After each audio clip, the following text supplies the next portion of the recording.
Hey, what's going on, everybody? It's the author, and you're joining me for an edition of the Fast 15. As we normally do about this time of day, we take no more than about 15 minutes to pause, check up, check in, enjoy a note from any of the books or audio books, and getting back to the habit of the first Wednesday of each month, pulling a selection from a fellow author or just something that I think is just real timely from somebody else. Not that my stuff isn't cool, but you know what I mean. And then have a few announcements, close out on some positive words. As you know, sometimes when life is life and you can't wait till the next day for that pause and reboot. So I hope today, as any of the other days, provides that opportunity for you to get that reset during the day instead of waiting till the end of the day or the beginning of the next. So, of course, stay connected with me. Definitely share, if there's, messages that we share here that you feel are going to help somebody, please make sure to do so. And of course, with today being the first Wednesday of the month, we are going to get back to pulling a quote or a selection from a fellow author. And I've actually got a quote that came across my screen earlier today that we're going to use as our focus of the day. Before we dive in on that, of course, for those of you that are going through something, all of us are going through something at some level. But for those of you that are going through some really deep and serious stuff, know that there are people thinking about you, praying, praying for you, and extending words of encouragement, condolences, all that, and then some. Please do what you need to take a moment to pause, or like the elders would say, steal away. Take inventory of what's going on, and if you have access to professional help and can get the help you need. If you have to just do more informal things, change up your routine, change up the people that you're around, all those types of things. Identify positive ways to address whatever life hurdle is going on. We don't want you to do any type of crash and burn or any of that type of thing, if at all possible, but identify things that will help you and also help others around you. We know that there's other people that are doing great. Positive things are happening. They just got through their proverbial storm. So if that sounds like you or someone you know, please take time to pause, celebrate, reflect, feed off the positive energy, and get ready for what's next. And what's next isn't always negative. What's next can be some even greater positive things on the horizon. So for today, in sticking with the first Wednesday where we pick a selection from a fellow author, today I'm pulling a quote that came across my screen, and it's attributed to a young man by the name of Caleb Wilson. He is a student athlete at the University of North Carolina at Chapel Hill on the men's basketball team. And the quote that he said, it's attributed to him, and regardless, it's something that's real powerful. So I'm going to leave you with this quote and have you to think about. It's something that we all need to think about. So here's our quote for the day that we want to reflect upon. If a person loves power more than people, they don't deserve to lead. If a person loves power more than people, they don't deserve to lead. I tell you what, that statement runs deep and runs true across the board.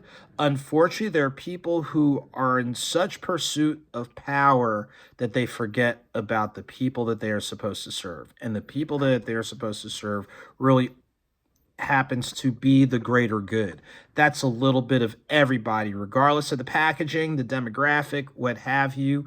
And I've said this before, and I'll say it again. Your job is to make the biggest positive impact on as many people as possible. But you can't do that if you're not about loving the people. And we've heard different people say things to a similar effect. But if this quote is attributed to a person in their late teens, early 20s, they have a lot more darn sense than people my age or older. So I'm going to close out with the quote again. If a person loves power more than people, they don't deserve to lead, and we have every right to check them. That's it. That's the message. Take inventory of the people that are around you and see what they really love. Do they love people, or do they love something else? If they don't love the people, you may want to keep it moving. And you may want to, as I said before, checks and balances, and I'll just leave it there. So that's our quote for the day and our message for the day.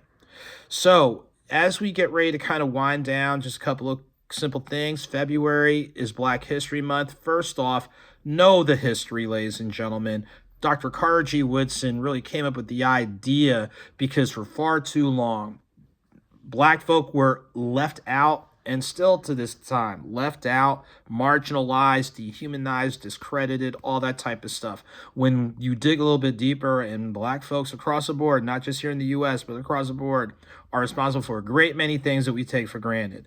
It started off as a day, evolved to a week, and now it's a month. This is the 100th year of making sure that we highlight what takes place during the month of February, but we celebrate it each and every day, and there's history made each and every day. So I encourage you guys to learn more, find out more, go to any of your celebrations programs to really learn more. And the same holds true whenever there is a history month, history week, what have you. Take time to learn more about people and their stories. Take more to learn about people and their stories. And for people that complain, all I'm going to say is we hear about your story all the time. We need to hear a new story. And that's all there is to it. A couple other things are on the horizon, of course, working on things for the spring. Not so sure about, an event that I had on the radar, and they just have not communicated. And I'll say this, no communication is communication. And I'll just leave it there. You know who you are. Other than that, hopefully people are navigating through this winter weather, especially on the East Coast. Please, please, please, please, please take precautions. Take the weather reports for what they are. They are not perfect, but they give an idea of the likelihood of something happening. So if something doesn't happen, it's not that they got it wrong. It's like, look, this is the likelihood. This is the potential. We have to be ready for the potential, because what we saw this past weekend in Kannapolis, North Carolina, really shouldn't have happened. I feel bad for those people. They got caught in that 100-car pileup, but it's inclement weather. Please use better judgment. Please take precautions. And please, if you're not sure, keep it safe. You'd rather be safe than sorry. So to anybody dealing with this winter weather, all that type of thing, please be careful, be cognizant. If you don't have to be out in it, don't go. It's that simple. If it's not mandatory, don't go. Keep it simple. Take precautions.